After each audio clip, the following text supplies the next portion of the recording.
بسم اللہ الرحمن الرحیم۔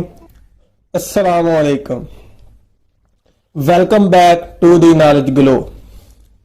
دوستو، آج کا ہمارا ٹاپک ہے ممی۔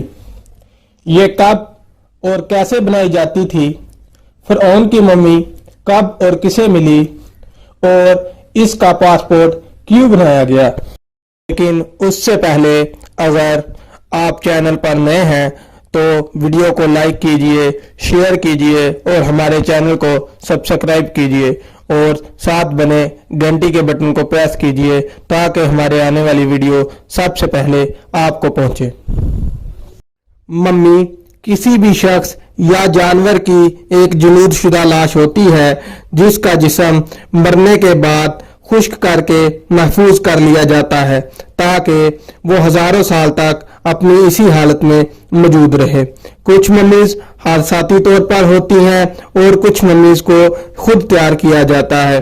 آج سے تقریباً 2600 BC چوتھی اور پانچویں سلطنت کے درمیان مصریوں نے مردہ کو ممی کرنا شروع کیا تھا، کیونکہ مصریوں کا عقیدہ تھا کہ مرنے کے بعد آدمی ایک دوسری دنیا کی طرف سفر کرتا ہے جہاں انہیں اپنے جسموں کی ضرورت پڑتی ہے۔ اس لیے وہ نہیں چاہتے تھے کہ جسم کا کوئی چھوٹے سے چھوٹا حصہ بھی ضائع یا خراب ہو، اور یہ عمل 2000 سال سے زیادہ عرصہ تک جاری رہا اور ترقی پذیر ہوتا رہا۔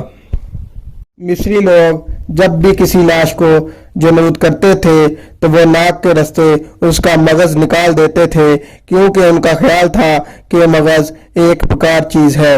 مصری لوگ اپنے مقدس جانوروں کو بھی ممی کیا کرتے تھے، جن میں بندر، مگرمچھ اور بلی شامل ہے۔ مصری لوگ اپنی جلود شدہ لاش کو لکڑی کے ایک تابوت میں رکھتے تھے اور اس کے بعد اسے پتھر کے صندوق میں رکھ دیا کرتے تھے۔ لاش کو ممی بنانے کے لیے سب سے پہلے اس کو اچھی طرح دھویا جاتا تھا۔ اس کے بعد جسم کے تمام اعضاء کو نکال لیا جاتا تھا، صرف دل رہنے دیا جاتا تھا۔ اس کے بعد اسے ایک خاص قسم کے نمکیاتی مواد میں 40 دن کے لیے خشک کیا جاتا تھا۔ 40 دن کے بعد اسے نکال کر اچھی طرح دھویا جاتا تھا۔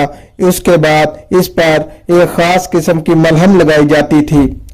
ملہم لگانے کے بعد جسم پر پٹیاں لپیٹ دی جاتی تھی تاکہ جسم کی بناوٹ برقرار رہے۔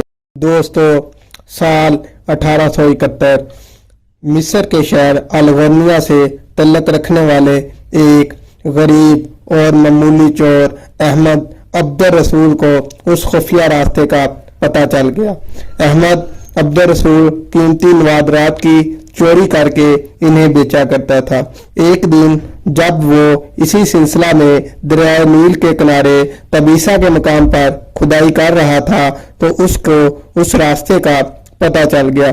وہاں کے مقامی لوگوں نے اسے پکڑ کر پولیس کے حوالے کر دیا، اور جب اسی راستے پر کھدائی کو جاری رکھا گیا تو سن 1891 میں مصریوں کی حنود شدہ لاشیں ملی، جن میں ایک فرعون کی لاش بھی تھی جس کے سینے پر اس کا نام لکھا ہوا تھا۔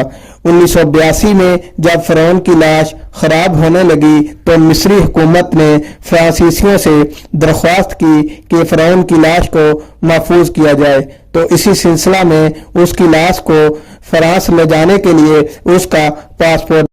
ان دنوں میں فرانس میں کسی لاش کے داخلے کے لیے بھی پاسپورٹ کا ہونا ضروری تھا، اس لیے فرعون کی لاش کا پاسپورٹ بنایا گیا۔ فرعون کی لاش کے بال اور ناخن بڑھتے ہیں اور اسی طرح اس کے جسم پر ماس بھی بڑھتا ہے، اس لیے ہر سال 15 اپریل کو اس کی لاش پر چوہے چھوڑے جاتے ہیں تاکہ وہ اس کا بڑا ہوا ماس کھا لیں۔